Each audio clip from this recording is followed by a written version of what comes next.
वो बस के अंदर जाकर कृतिका को अच्छे से देखते हैं, जिसके बाद वो बाहर आ जाते हैं और ड्राइवर से बोलते हैं कृतिका को बस के बाहर लाने को। अब जो बाकी पैसेंजर्स होते हैं वो ड्राइवर कंडक्टर जाते हैं, कृतिका को पकड़कर लेकर आते हैं। कृतिका मानो पूरी तरीके से बेहोश हो चुकी थी, उसकी बॉडी ढीली पड़ चुकी थी और जितने भी वहाँ लोग थे वो उसे उठाकर बाहर लेकर आते हैं। जो पंडित जी की वाइफ होती है वो जाती है, वो एक लोटा लेकर आती है और उस लोटे के अंदर कुछ चीज़ें होती है। अब वो उस लोटे को कृतिका के सर के ऊपर ऐसे 3-4 बार घुमाती है और उसके बाद उस लोटे को ले जाती है और एक पेड़ होता है उसके पास रख देती है, जिसके बाद वो पंडित जी कुछ नॉर्मल रिचुअल्स करते हैं।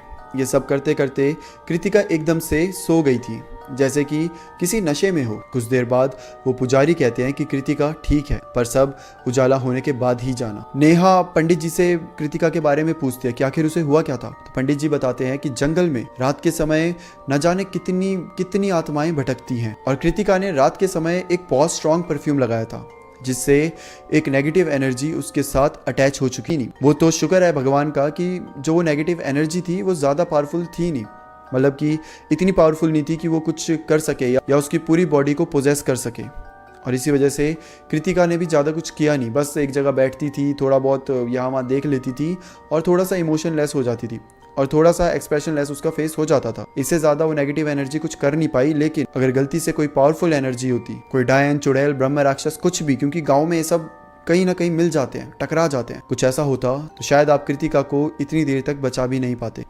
अगला दिन होता है और कृतिका की हालत वैसे ख़राब हो गई थी, वो काफ़ी बीमार पड़ गई थी, जिसकी वजह से नेहा और कृतिका वापस अपने घर चले जाते हैं। और रास्ते में कृतिका या नेहा के साथ कुछ भी बुरा ना हो, इन्हें डर ना लगे, तो जो पुजारी होते हैं, वो जो उनके वहाँ देव होते थे, उनका प्रसाद, कुछ फूल और कुछ और भी चीज़ें होती है जो कि हमें कृतिका ने एग्जैक्टली बताई नहीं, बट वो नेहा और कृतिका को दे देते हैं और बोलते हैं इसे हमेशा अपने पास रखना, जब तक कि तुम्हारे पास है कुछ भी नहीं होगा और टेंशन मत लेना। कृतिका भी 2-3 दिन में बिल्कुल स्वस्थ हो जाएगी, बिल्कुल सही हो जाएगी, ठीक हो जाएगी। और ऐसा ही होता है। 2-3 दिन के बाद कृतिका